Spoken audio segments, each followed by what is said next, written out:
আলহামদুলিল্লাহ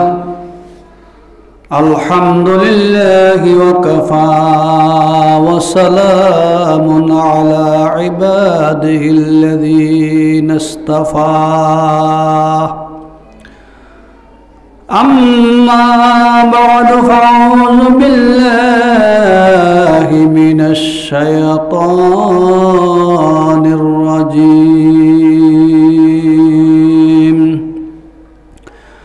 বিসমিল্লাহির রহমানির রহিম ওয়াল আসরি ইন্নাল ইনসানা লাফি খুসর ইল্লাল্লাযীনা আমানু ওয়া আমিলুস সলিহাতি ওয়া তাওয়াসাউ বিল হাক্কি ওয়া তাওয়াসাউ বিস sabr عن أبي سعيد عن النبي صلى الله عليه وسلم قال النبي صلى الله عليه وسلم أبردوا بالصلاة فإن شدة الحر من فيه جهنم أو كما قال النبي عليه الصلاة والسلام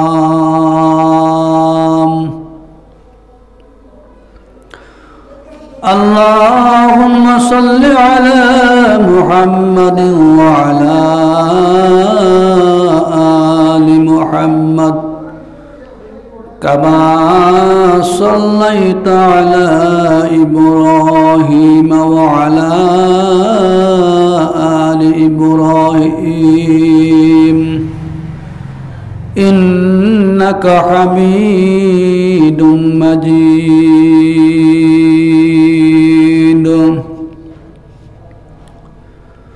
اللهم بارك على محمد وعلى آل محمد كما باركت على إبراهيم وعلى آل إبراهيم إنك حميد مجيد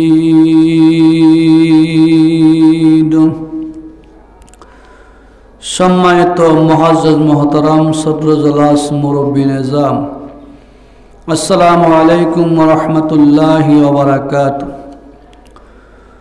সর্বত মহান রব্বুল আলামিনের পবিত্র দরবারে হাজার লাখ করে শুকরিয়া জ্ঞাপন করছি যে আল্লাহ রাব্বুল আলামিন আমাদেরকে দুনিয়ার সকল ঝামেলা মুক্ত করে সকল প্রকারের কর্মব্যস্ততা পরিহার করে মহান রব্বুল আলামিনের ঘর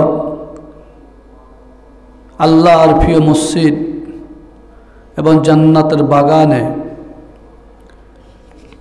আল্লাহ রাব্বুল আলামিনের দরবারে এই জন্য শুকর আদায় করেছি যিনি আমাদেরকে অতি দয়া করে মায়া করে মহান রবের দরবারে আসার তৌফিক দিয়েছেন। এই জন্য আমরা আল্লাহর কাছে কৃতজ্ঞতা প্রকাশ করি আলহামদুলিল্লাহ। কারণ অনেক ভাই বন্ধু অনেক শক্তির দিক দিয়ে অর্থের দিক দিয়ে এখনো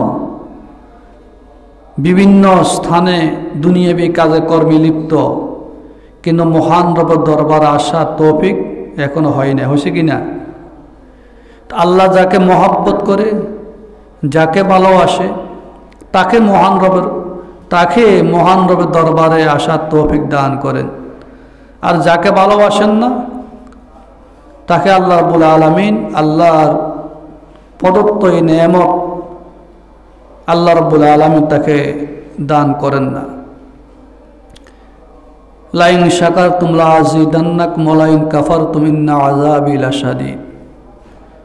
বান্দা, যদি তোমরা আল্লাহ পাকের নেয়ামত শুকরিয়া আদায় করো তাহলে আল্লাহ পাক অবশ্যই তোমাদেরকে নেয়ামত বৃদ্ধি করে দিবেন, আর নেয়ামতের শুকর আদায় না করলে, নেয়ামত অকৃতজ্ঞ হলে আল্লাহ রাব্বুল আলামিন নেয়ামত ছিনিয়ে নেবেন। নেয়ামত থেকে বঞ্চিত করিবেন, ঠিক কিনা? আল্লাহ আমাদেরকে তার নেয়ামত দিছেন বিদায় আমরা আল্লাহর ঘরে আসতে পেরেছি, মহাগ্রন্থ আল কোরআনের সামনে বসতে পেরেছি। আজকে সমগ্র পৃথিবীতে মুসলমানদের উপর ইহুদ নাসারাদের ষড়যন্ত্র চলছে। মুসলমানদের ঈমান ও আকীদাকে নিয়ে হোলি খেলা হচ্ছে, হোলি খেলছেন। মুসলমানদের উপরে নির্মমভাবে আক্রমণ হচ্ছে, মুসলমানদেরকে নির্মমভাবে মারা হচ্ছে। এটা হলো সম্পূর্ণ ইহুদ এবং নাসারাদের ষড়যন্ত্র। এই ষড়যন্ত্রের কবল থেকে আমাদেরকে অবশ্যই রক্ষা পাওয়ার উপায় খুঁজতে হবে। আমি পবিত্র কোরআনুল কারীমের একটি সূরা আপনাদের সামনে তেলাওয়াত করেছি, যে সূরার নাম সূরাতুল আসর। এই সূরা আল্লাহ রাব্বুল আলামিন সমাজ এবং রাষ্ট্রের অবক্ষয়ের উপরে আল্লাহ অবতীর্ণ করেছেন। কিসের উপরে? সমাজ অবক্ষয়, রাষ্ট্রীয় অবক্ষয়ের উপর আল্লাহ পাক এই সূরা অবতীর্ণ করেছেন। এই সূরা আল্লাহ রাব্বুল আলামিন এমন এক জাতির উপরে, এমন এক গোষ্ঠীর উপরে অবতীর্ণ করেছেন যে জাতি গোষ্ঠী পৃথিবীতে ছিল একেবারে মূর্খ, অবহেলিত, ইসলাম এবং দিন থেকে দূরে। সমাজে অবক্ষয়, রাষ্ট্রে অবক্ষয়, সুদ, ঘুষ, জেনা, ব্যভিচার, হত্যা, ধর্ষণ, রাহাজানি, এমন কোনো কাজ নাই যা তারা করে নাই। আল্লাহ পাক তাদের উপরে, তাদেরকে লক্ষ্য করে এই সূরা নাযিল করেছেন, যে সূরার নাম সূরাতুল আসর। এই সূরাতে আল্লাহ রাব্বুল আলামিন জমানার কসম খেয়েছেন। আল্লাহকে জমানার কসম খাওয়া লাগে? লাগে না। আল্লাহ জমানার কসম খেয়েছেন, যুগের কসম খেয়েছেন। কেন কসম খেয়েছেন? আল্লাহ গুরুত্ব বুঝাইছেন সময়ের। কিসের? আল্লাহ গুরুত্ব বুঝাইছেন। আমরা যেরকম কোন একটি কাজ করলে, কোন একটা কাজের আগে এটাকে সত্যায়ন করার জন্য, মানুষের কাছে বিশ্বাসযোগ্য তৈরি করার জন্য আমরা কসম খাই, খাই কিনা? কসম করি, আল্লাহর কসম আমি এই কাজটি করেছি, বা আল্লাহর কসম আমি এই কাজটি করি নাই। তো কসম খাই বলেন, তখন মানুষ বিশ্বাস করে যে এই লোকটি এই কাজ করে নাই। এই জন্য আল্লাহ জমানার কসম খায়ে বলেন, যোগের কসম খায়ে বলেন অল আসর, জমানার কসম, যোগের কসম, ওয়ায়ে কসমিয়া। ইন্নাল ইনসানা লাফি খুসর, অবশ্যই অবশ্যই ইনসান জাতি ক্ষতিগ্রস্তশীল, ক্ষতিগ্রস্তর ভিতর নিমজ্জিত। ইল্লাল্লাযীনা আমানু ওয়া আমিলুস সালিহাত ওয়া তাওয়াসাউ বিল হাক্কি ওয়া তাওয়াসাউ বিস সবর। আল্লাহ প্রথম বলছে যুগের কসম, জমানার কসম, সকল মানুষ ক্ষতিগ্রস্তর ভিতরে নিমজ্জিত, ক্ষতিগ্রস্তশীল। ইনসান জাতিকে লক্ষ্য করে বলছেন।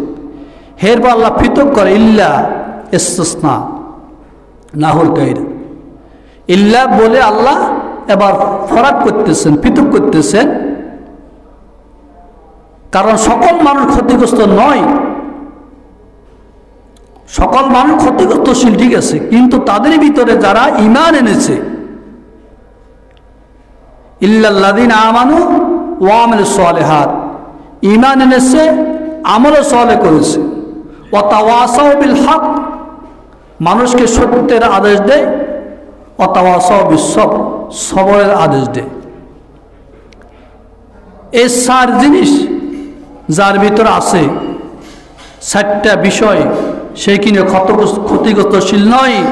এই চারটি বিষয়ের বাইরে সব ক্ষতিগ্রস্তশীল। তাহলে সেটটা কি? ইমান 1 নম্বর, 2 নম্বর আমল ও সলে। এই ইমান আর আমল ও সলের আলোচনা আমি গত জুমায় করেছি এই সূরার আলোকে। 2 নম্বর ওয়াতাওয়াসাউ বিল হক, 4 নম্বর ওয়াতাওয়াসাউ বিস সবর। যারা হকের উপর প্রতিষ্ঠিত, হকের কথা বলে, মানুষকে সত্যের আদেশ দেয়, সত্যের পথে আহ্বান করে এবং আপদে বিপদে মুসিবতে হারবার সবর আর ধৈর্য ধারণ করে, তো পৃথিবীতে ধৈর্যশীল তো ইমানদার ব্যক্তিরা। ইমানদার ব্যক্তিরা পৃথিবীর ইতিহাস অনুসন্ধান করে দেখা যায়, যারা আলেম ওলামা, ইমানদার, ফরহেজগার, যারা ঈমান গ্রহণ করেছে, তারা যুগে যুগে তারা ঈমানের পরীক্ষা দিয়ে আসতেছে। তাদের উপরে বিভিন্ন রকমের অত্যাচার, অবিচার, ষড়যন্ত্র চলছে কিনা, আর এই ষড়যন্ত্র কিয়ামত পর্যন্ত পৃথিবীতে থাকবে। মুসলমানদের বিরুদ্ধে, ঈমানদারদের বিরুদ্ধে ষড়যন্ত্র কিয়ামত থাকবে, কারণ কাফের, মুশরিক, ইহুদি, বেঈমান, নাসারা এরা সবাই মানে মুসলমানের বিরুদ্ধে ঐক্য। আল কুফরু মিল্লাতুন ওয়াহিদা, সকল কুফরি শক্তি ইসলাম আর মুসলমানের বিরুদ্ধে ঐক্য। তো আল্লাহ পাক জামানার কসম খায় বলেন, ইল্লাল্লাযীনা আমানু ওয়া আমিলুস সালিহাত, যারা ঈমান এনেছে, আল্লাহর প্রতি বিশ্বাস স্থাপন করেছে, ওয়া আমিলুস সালিহাত, এবং আমল সালেহ করে, নেক কাজ করে, এবং মানুষকে হকের কথা বলে, আর আপদে মুসিবতে ধৈর্য ধারণ করে, মানে সবরের কথা বলে, ধৈর্যের কথা বলে, তারা ক্ষতিগ্রস্তশীল নয়। ঠিক না? তাহলে আজকে আমরা কারা বিপদগামী? এই জন্য দুনিয়ার মানুষ বিশাল এক অবক্ষয়ের ভিতরে পতিত, সমাজে অবক্ষয়, রাষ্ট্রীয় অবক্ষয় রোধ করা যায় না, অর্থের দ্বারা অবক্ষয় রোধ করা যায় না, শিক্ষার দ্বারা অবক্ষয় রোধ করা যায় না। অবক্ষয় রোধ করতে হলে কিসের প্রয়োজন? তা আল্লাহ রাব্বুল আলামিন বলছেন কিনা?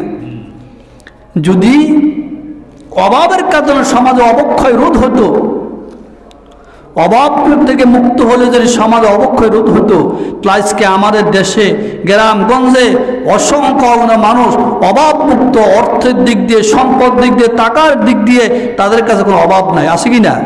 যদি অভাবের কারণে সমাজে অবক্ষয় রোধ হতো, অসংখ্য মানুষ অভাব মুক্ত, অভাব থেকে মুক্ত। অভাব মুক্ত হওয়ার পরে দেশে কি চুরি ডাকাতি চলে না, জেনে ব্যবসা চলে না, রাহাজানি চলে না, খুন খারাপি চলে না? অবশ্যই চলে কিনা?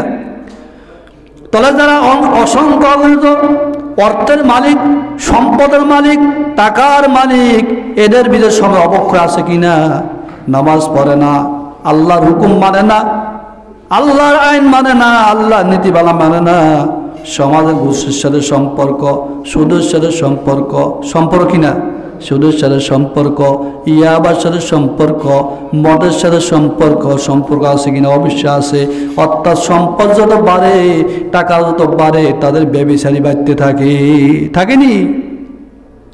সম্পদ যত বাড়ে, টাকা পয়সা যত বাড়ে, অভাব মুক্ত হলে, অভাব মুক্ত হওয়ার পরও তাদের ভিতরে সামাজিক সে অবক্ষয় রোধ হয় না, তার থেকে নৈতিকতা আসে না, অনৈতিকতা তাদের ভিতরে বিরাজমান করে এবং নৈতিকতাহীনতা তাদের মধ্যে বেড়ে যায় কিনা? যায় না? অবশ্য যায়। তাহলে দেখা যায় অভাব অনটনের কারণে অভাব থেকে মুক্ত হলে সেই কি হতে পারে না, সমাজ অবক্ষয় রোধ করতে পারে না। সম্পদওয়ালা হলে সমাজের অবক্ষয় রোধ করতে পারে না। শিল্পপতি হলে সমাজ অবক্ষয় রোধ হতে পারে না। একমাত্র সমাজ অবক্ষয় রোধ হবে, সমাজ ঠিক হবে একমাত্র ইল্লাল্লাযীনা আমানু ওয়া আমিলুস সালিহাত। বিশুদ্ধ ঈমান আর বিশুদ্ধ আমল, এই দুই জিনিস যার ভিতরে থাকবে, তখন সেই সমাজ থেকে অবক্ষয় রোধ করতে হবে, পারবে। কারণ আল্লাহর হুকুম, আল্লাহর নীতিমালা, আল্লাহর আইন, আল্লাহর কানুন যদি মেনে চলে, তখন সমাজ অপক্ষয় রোধ করতে পারবে। একজন সম্পদশালী বা একজন ঈমানদার লোক সেই যদি নামাজ পড়ে, 5 ওয়াক্ত নামাজ আদায় করে, আল্লাহকে ডাকে, যখন তার ভিতরে ভয়ভীতি আসবে, তখন তার দ্বারা সমাজ অবক্ষয় রোধ করা সম্ভব কিনা? এই জন্য আল্লাহ বলতেছেন, যদি আমি তাদেরকে এই পৃথিবীর ক্ষমতা দান করে, তারা নামাজ প্রতিষ্ঠা করে সৎকা আদেশ নামাজ প্রতিষ্ঠা করে, ওয়াতু যাকাত প্রদান করে, ওয়া আমর বিল মারুফ সৎকা আদেশ দান করে, ও অসৎ কাজ থেকে বিরত রাখে কিনা।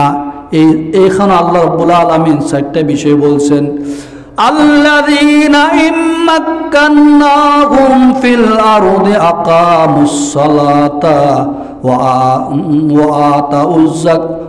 আতাউজ যাকাতা ওয়া আমরু বিল মারুফ ওয়া নাহাউ আনিল মুনকার ওয়ালিল্লাহি আকিবাতুল উমুর। তাহলে আমাদেরকে ঈমান আর আমলকে মজবুত করতে হবে। ঈমান আর আমল যদি মজবুত না হয়, যে জাতির ঈমান আমল মজবুত হবে না, সেই জাতি কখনো সমাজ থেকে দুর্নীতি মুক্ত করতে পারবে না, রাষ্ট্র থেকে দুর্নীতি মুক্ত করতে পারবে না, দুর্নীতি মুক্ত সমাজ তৈরি করতে পারবে না, দুর্নীতি মুক্ত রাষ্ট্র তৈরি করতে পারবে না। পারবে কিনা? আল্লাহু আকবার। আজকে দেখেন আমাদের বাংলাদেশে একটা সংগঠন আছে, উগ্র সংগঠন ইসকন, হিন্দুদের উগ্র জাতি হিন্দুদের একটা সংগঠন আছে ইসকন। ইসকনের মূল উদ্দেশ্যটা কি? এই দেশে শতকরা 90% মুসলমানের দেশ, ঠিক না? শতকরা 90% মুসলমানের দেশে মুসলমানদের ক্ষমতা থাকবে, মুসলমানদের শাসন ব্যবস্থা চলবে, মুসলমানদের আইন কানুন চলবে, মুসলমানদের নীতিমালা চলবে, মুসলমান ধর্মীয় শাসন ব্যবস্থা প্রতিষ্ঠা হবে। কিন্তু যারা আজকে ইসকন নামে যে সংগঠন, তারা এই দেশে কি করবে বলেন? তাদের কি ক্ষমতা? তাদের আপনি চিন্তা করলে বুঝতে পারবেন, তাদের ষড়যন্ত্র বিশাল, ব্যয়বহুল ষড়যন্ত্র, তাদের গভীর ষড়যন্ত্র, ইসকনের গভীর ষড়যন্ত্র। তাদের ষড়যন্ত্র হলো মুসলমানকে নিধন করা, বুঝতে পারছেন? তাদের ষড়যন্ত্র হলো, তাদের এই সংগঠন ঠিক হলো মুসলমান নিধন করা। অর্থাৎ বাংলার জমিনও মুসলমানকে থাকতে দিবে না, মুসলমানদের সংস্কৃতি রাখবে না, মুসলমান আইন কানুন রাখবে না, মুসলমানের নীতিমালা রাখবে না, মুসলমানদের কোরআনী শাসন ব্যবস্থা প্রতিষ্ঠা হতে দিবে না, মুসলমানদের ঘরে ঘরে দাঙ্গা সৃষ্টি করবে, রাষ্ট্রে দাঙ্গা সৃষ্টি করবে, বিভিন্ন রকমের ষড়যন্ত্র করে মুসলমান হত্যা করবে। এটাই হলো ইসকনের উদ্দেশ্য। তাদের মুখ্য উদ্দেশ্য হলো এই পৃথিবী, এই বাংলার জমিনে মুসলমান নিধন করা। আর কি হইতে পারে বলেন? এরা তো মুসলমানের ধর্মের কিছু নয়, হিন্দু ধর্ম নাকি? এদের কারণে আজকে আমাদের বাংলাদেশ যে সমস্ত সাধারণ হিন্দুগুলো আছে, এরাও বিপদগামী কিনা? আজকে বাংলাদেশের বিভিন্ন স্থানে তারা মানুষ হত্যা করে, তারা সন্ত্রাস সৃষ্টি করে, তারা মানুষের উপর আক্রমণ করে, মুসলমানদের উপরে, মুসলমানদেরকে হত্যা করে কিনা? বুঝতে পারেন না? এটা গভীর ষড়যন্ত্র, সাধারণ ষড়যন্ত্র নয়। আমরা বলবো আমাদের এই দেশ থেকে, বাংলাদেশ থেকে যেন ইসকনকে নিষিদ্ধ ঘোষণা করা হয়। ইসকনের এই সংগঠনকে নিষিদ্ধ ঘোষণা করা হয়। এটা হলো ভারতীয় ষড়যন্ত্র, ভারতীয় ষড়যন্ত্র। এই ভারত এদেরকে দিয়ে বাংলাদেশে দখল করতে চায় কি না? তাহলে আমরা কেন ইসকনের পক্ষে যাই? আজকে মুসলমানদের বিরুদ্ধে অনেক আছে ইসকনকে সহযোগিতা করে কিনা? এই সম্প্রদায়ের সহযোগিতা করে। আপনারা জানেন কিছুদিন পূর্বে আমাদের চট্টগ্রাম বিভাগ, আমাদের চট্টগ্রামে আমাদের মুসলমানদের একজন আইনজীবীকে এই ইসকনের সদস্যরা হত্যা করেছে, জবাই করেছে। এই সাহস তারা পাইছে কোথায় বলেন না? কোথায় পাইছে? তাদের পিছে যদি অপশক্তি না থাকে, তাদের বিরুদ্ধে পিছে যদি মদতদাতা না থাকে, তারা এই ষড়যন্ত্র করার কারণ কি? তারা মুসলমানদের একজন আইনজীবীকে হত্যা করে, জবাই করে ফেলে, কারণটা কি? তাহলে বোঝা গেছে এরা মুসলমানদের কোনো বন্ধু হতে পারে না। আল্লাহ রাব্বুল আলামিন 1400 আগে কোরআনুল কারীমে বলছেন যে কোন ইহুদি নাসারা মুসলমানের বন্ধু নয়, তারা একে অপরের বন্ধু। ইহুদিরা নাসারার বন্ধু, নাসারা ইহুদিদের বন্ধু। তারা মুসলমানদের বিরুদ্ধে এক। অথচ 16টি বছর পর্যন্ত ফ্যাসিবাদী সরকার এই দেশ শাসন করেছে অন্যায়ভাবে। যখন এই সরকার যখন নিধন হলো, দেশ ছেড়ে গেল, এই দেশে হিন্দুদের বাড়িঘর কি মুসলমান পাহারা দেয় নাই? হিন্দুদের কি মন্দির মুসলমান পাহারা দেয় নাই? দিছি কি না? আমাদের দুধমুখা বাজারের এই মন্দিরে আমরা পাহারা দিয়েছি, আলেম ওলামা পাহারা দিয়েছে, সাধারণ মুসলমান পাহারা দিয়েছে, তাদের বাড়িঘর পাহারা দিয়েছে, তাদের মন্দির পাহারা দিয়েছে। তাদেরকে সেই ষড়যন্ত্রের হাত থেকে রক্ষা করা হয়েছে। তো মুসলমান যদি তাদের মন্দির পাহারা দিতে পারে, মুসলমান যদি তাদের বাড়িঘর পাহারা দিতে পারে, তো তারা কিভাবে মুসলমান হত্যা করে? তাহলে আমরা আমাদের এই বাংলাদেশ 90% মুসলমানদের দেশে আমাদের সবার এক কথা, এক দাবি, ইসকনকে এই দেশ থেকে নিষিদ্ধ ঘোষণা করতে হবে।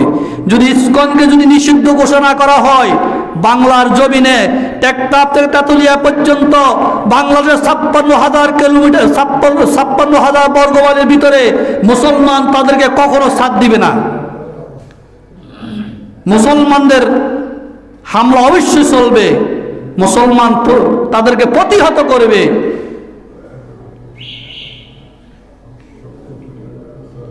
কারণটা কি? এই জন্য ঈমান আমল আমাদেরকে মজবুত করতে হবে। এখন যারা ইসকনের যে সমস্ত সদস্যরা এর সাথে জড়িত, যে আমাদের আইনজীবী সাইফুল ইসলাম আলিফকে হত্যা করেছেন ইসকনের সদস্যরা, তাদেরকে অনতিবিলম্বে তাদেরকে গ্রেফতার করে আদালতের কাঠগড়ায় উপস্থিত করতে হবে, হাজির করতে হবে, তাদের খোঁজ করে বাইর করতে হবে। শান্তিপূর্ণ দেশে অশান্তি বিরাজ করছেন। আজকে আলেম ওলামাদেরকে হত্যা করার জন্য তারা হুমকি দেয়, আলেমদেরকে হুমকি দিচ্ছে, এবং বাংলাদেশকে তারা তাদের আয়ত্তে নিবে, বাংলাদেশ তার দখল, সেও হুমকি দিচ্ছে। কারণটা কি? অথচ আমরা মুসলমান ঘুমাই। মুসলমান কি ঘুমায়? এই জন্য আল্লাহ রাব্বুল আলামিন বলেন ইল্লাল্লাযীনা আমানু ওয়া আমিলুস সালিহাত, যতক্ষণ পর্যন্ত ঈমান আমল, বিশুদ্ধ ঈমান আর বিশুদ্ধ আমল না হবে, ততক্ষণ পর্যন্ত মুসলমান সমাজে অবক্ষয় এবং রাষ্ট্র অবক্ষয়তে মুক্ত হবে না। হবে কি না? আমাদের মুসলমানদের সবচেয়ে বড় হাতিয়ার হলো ঈমান আর আমল। আমলে সালের মধ্যে সবচেয়ে বড় হাতে নামাজ প্রতিষ্ঠার জন্য আজকে সমগ্র পৃথিবীতে মুসলমান কাজ করে যাচ্ছে, দাওয়াতি কাজ করে যাচ্ছে। কিন্তু মুসলমানদের ঘরে ঘরে এখনো নামাজ নাই। আছে? মুসলমানদের নারীরা নামাজ পড়ে না, মুসলমানদের যুবক ছেলেরা নামাজ পড়ে না, এবং যুবকরা অনেক বৃদ্ধ মানুষ এখনো দাড়ি পাকা চুল ছাড়া হয়ে গেছে, কিন্তু নামাজ পড়ে না। পড়ে কিনা? নামাজ পড়ে না। আপনি নামাজ না পড়ে কতটুকু ক্ষতিগ্রস্ত হতেছেন জানেন? আমাদেরকে সূর্য অস্ত যাওয়ার থেকে আরম্ভ করে আমার ফজর পর্যন্ত আমাদেরকে কি করতে হবে? আল্লাহর হুকুম আমাদেরকে অবশ্যই আদায় করতে হবে, হবে কি না? এই জন্য আল্লাহ রাব্বুল আলামিন কোরআন কারীমের অন্য আরেকটা আয়াতে বলেন, আকিমিস সালাতা লিদুলুকিশ শামসি ইলা গাসাকিল লাইলি ওয়া কুরআনাল ফাজরি ইন্না কুরআনাল ফাজরি কানা মাশহুদা। আকিমিস সালাহ, তোমরা নামাজ প্রতিষ্ঠা করো, লিদুলুকিশ শামস, সূর্য ডলার পর থেকে শুরু করে ইলা গাসাকিল লাইল, রাতের অন্ধকার পর্যন্ত, রাতের অন্ধকার পর্যন্ত নামাজ পড়ো। ওয়া কুরআনাল ফাজরি, এবং নামাজের মাধ্যমে আল কোরআন তেলাওয়াত করো। ওয়া কুরআনাল ফাজর, ফজরের কোরআন তেলাওয়াত করো।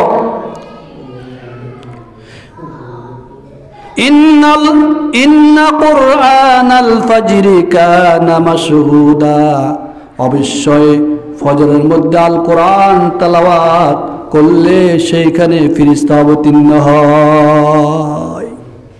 কানা মাশহুদা, এখানে যখন পুরো নামাজের মাধ্যমে ফজরের নামাজে আল কোরআন তেলাওয়াত করা হয়, আল কোরআন তেলাওয়াত করার সময় আল্লাহর ফেরেশতা অবতীর্ণ হয়। কি হয়? আল্লাহু আকবার। ফজরের সময়টা কত গুরুত্বপূর্ণ সময়, কত মর্যাদাশীল সময়, অথচ আমরা ফজর নামাজও কি আমরা আসি না। কিভাবে আমাদের সমাজে অবক্ষয় রোধ হবে? সমাজে অবক্ষয় রোধ হতে হলে তো আমাদের কি ঈমান আমল মজবুত লাগবে, অর্থের দিক দিয়ে আমরা স্বয়ং সম্পূর্ণ, শিল্প কারখানার দিক দিয়ে আমরা স্বয়ং সম্পূর্ণ। এরপরও সমাজে রাষ্ট্রে অবক্ষয় রোধ হচ্ছে না, দূর হচ্ছে না। সেই সমাজের রাষ্ট্রের বহুত বড় লিডার মদ পান করে, মদ খায় এবং সুদ খায় এবং ঘুষের সাথে সম্পর্ক, সুদের সাথে সম্পর্ক, তো দেখা গেছে সমাজে অবক্ষয় তো রোধ হয় না। এই জন্য আল্লাহ বলতেছেন সমাজে অবক্ষয় রোধ হতে হলে একটা ঈমান ও আমলের প্রয়োজন। আর কেউ কেউ বলতে শিক্ষার কারণে সমাজ অবক্ষয় রোধ হতে পারে, আসেনি? তো শিক্ষার কারণে সমাজে অবক্ষয় রোধ হয়, রাষ্ট্রীয় অবক্ষয় রোধ হয়, দূর হয়, তাহলে আমাদের সমাজে কি শিক্ষা নাই? হ্যাঁ, নাই। তাহলে শিক্ষা, যারা শিক্ষিত লোক তারা কেন চুরি করে, তারা কেন লুটপাট করে?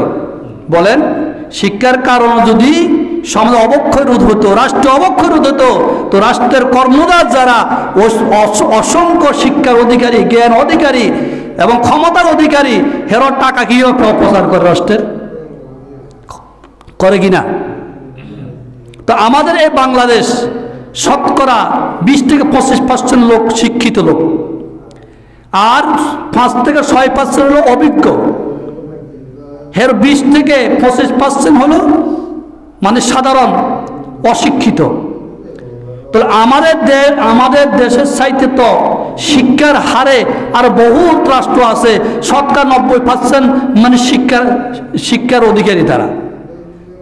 এমন এমন রাষ্ট্র আছে যেই সময় রাষ্ট্রগুলোকে শতকরা 90% শিক্ষার হার রয়েছে, 90-95% শিক্ষিত লোক। তাহলে ওই দেশে কি সমাজে অবক্ষয় নাই? ওই দেশে কি চুরি হয় না? ওই দেশে কি ডাকাতি হয় না? ওই দেশে কি মানুষ হত্যা করে না, মানুষ গুম করে না? ওই সমস্ত দেশে কি, ওই দেশের মানুষ কি মানে ব্যভিচারী করে না, করে কিনা? করে। তাহলে বোঝা গেছে শিক্ষার কারণে সমাজে অবক্ষয় রোধ হতে পারে না। অভাব অনটন মুক্ত হলে সমাজে অবক্ষয় রোধ হতে পারে না। সমাজে অবক্ষয় রোধ হতে হলে একমাত্র বিশুদ্ধ ঈমান আমলের প্রয়োজন, প্রয়োজন কিনা? আল্লাহ রাসূল মুহাম্মদুর রাসূলুল্লাহ সাল্লাল্লাহু আলাইহি ওয়াসাল্লামের দরবারে অভাব গরিব সাহাবায়ে কেরাম এসেছে, ইয়া রাসূলুল্লাহ, ইয়া হাবিবাল্লাহ, আমাদের অভাব অনটন, অর্থ নাই, টাকা নাই, পয়সা নাই, ঘরে খাওয়ার কোনো ব্যবস্থা নাই। ইয়া রাসূলুল্লাহ, আমাদের কি অভাব কি দূর হবে না? আমাদের অভাব কি রোধ হবে না? আমরা কি অভাবমুক্ত সমাজ তৈরি করতে পারবো না? রাসূলুল্লাহ মুহাম্মদুর রাসূলুল্লাহ সাল্লাল্লাহু আলাইহি ওয়াসাল্লাম সরাসরি অভাব মুক্তের কথা বলে দেয়, অভাব অনটনের কথা বলে নাই। রাসূল আরবি মুহাম্মদুর রাসূলুল্লাহ সাল্লাল্লাহু আলাইহি ওয়াসাল্লাম বলেছেন, হে আমার সাহাবায়ে কেরাম, আমার সাহাবায়ে কেরাম, ঈমান আমল মজবুত করো, নামাজ পড়ো, ঈমান আনো, আল্লাহর কাজ করো। এই আল্লাহর কাজ করলে, ঈমান আনলে, নামাজ পড়লে, নামাজের আল্লাহর কাজকর্ম করলে তোমার সমাজ, তোমার মতো অভাব দূর হয়ে যাবে। সুবহানাল্লাহ বলেন না? তো নবী অভাব মুক্তের কথা বলেন নাই। কি কোন পর্যায়ে গেলে অভাব দূর হবে নবী সেই কথা বলেন নাই। নবী বলছেন ঈমান আর আমল মজবুত করো। আরেক সাহাবী রাসূলুল্লাহ মুহাম্মদুর রাসূলুল্লাহ সাল্লাল্লাহু আলাইহি ওয়াসাল্লামের দরবারে এসেছে, আসে বলে, ইয়া রাসূলুল্লাহ, ইয়া হাবিবাল্লাহ, আমরা তো খুব অভাবে আছি, সর্বদিকে আমরা সমস্যায়, আমাদের উপরে কাফের আক্রমণ চলে, আমাদের উপরে অত্যাচার অবিচার চলে। নবী মুহাম্মদুর রাসূলুল্লাহ সাল্লাল্লাহু আলাইহি ওয়াসাল্লাম খানা খাবার সাথে হেলান দিয়ে শোয়া অবস্থায় নবী মুহাম্মদ রাসূলুল্লাহ সাল্লাল্লাহু আলাইহি ওয়াসাল্লাম এই সাহাবীর অভিযোগ শুনে রাসূলুল্লাহ মুহাম্মদ রাসূলুল্লাহ সাল্লাল্লাহু আলাইহি ওয়াসাল্লাম সোজা হয়ে বসলেন। বসে বললেন, আমার সাহাবায়ে কেরাম, তখন রাসূল অভাবের কথা বলে নাই, অভাব কি মুক্ত সেই কথা বলেন নাই। নবী মুহাম্মদুর রাসূলুল্লাহ সাল্লাল্লাহু আলাইহি ওয়াসাল্লাম বললেন, হে আমার সাহাবায়ে কেরাম, শুনো, তোমাদের পূর্বে অনেক সাহাবায়ে কেরাম অভাবে ছিলেন, অনেক সাহাবায়ে কেরাম উপরে অত্যাচার অবিচার চলেছে, অনেকের উপরে কাফের মুশরিক আক্রমণ চলেছে। হে আমার সাহাবায়ে কেরাম, শুনো, অনেক নবীদেরকে মাথার উপরে করাত বসাইয়া দুই খণ্ড করে দেওয়া হয়েছে, মানে গায়ের মধ্যে লোহার শিরু দিয়ে আগে চামড়া, হাত থেকে চামড়া গোস্ত আলাদা করে ফেলা হয়েছে। এরপর তারা ঈমান থেকে দূরে সরে নাই। ও আমার সাহাবায়ে কেরাম, অভাব অনটন চিন্তা করিও না, অভাব অনটন থেকে মুক্তির চিন্তা করে মানা, ঈমান আমলকে মজবুত করো, ঈমান আমলকে ধরো, আল্লাহর জমিনে আল্লাহর আইন প্রতিষ্ঠার কাজ করো, মানুষের কাছে দাওয়াত পৌঁছাও, এই কাজ করো, অবশ্যই আল্লাহ রাব্বুল আলামিন তোমাদেরকে মুক্ত করিবেন। সুবহানাল্লাহ বলেন না? আল্লাহু আকবার, আল্লাহু আকবার। আল্লাহ রাব্বুল আলামিন বলতেছেন কোরআন কারীমে, যে দুনিয়ার সমস্ত মানুষদেরকে বলে তোমরা আল্লাহর কাছে সাহায্য প্রার্থনা করো, কিসের মধ্যে? সবর এবং ধৈর্যের মাধ্যমে, মানে সালাত এবং সবরের মাধ্যমে তোমরা আল্লাহর কাছে সাহায্য প্রার্থনা করো। তোমরা যদি কোনো বিপদে পড়ো, মুসিবতে পড়ো, তখন নামাজ পড়বা আর সবর আর ধৈর্য ধারণ করবা। নামাজ এবং সবরের মাধ্যমে আল্লাহর কাছে সাহায্য প্রার্থনা করো, অবশ্যই আল্লাহ তোমাদের কি করবে? সাহায্য করবে।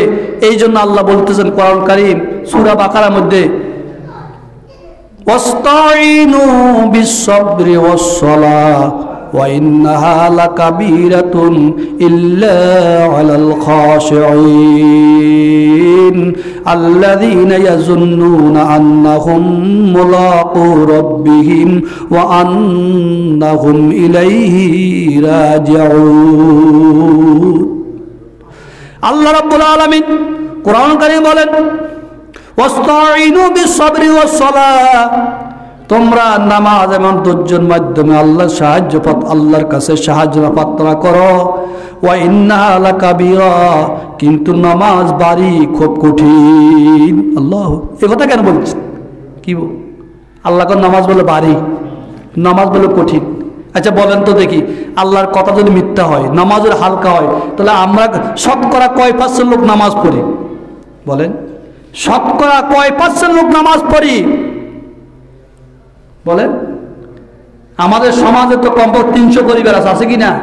300 পরিবারের ভিতরে কয়জন লোক নামাজ পড়ে?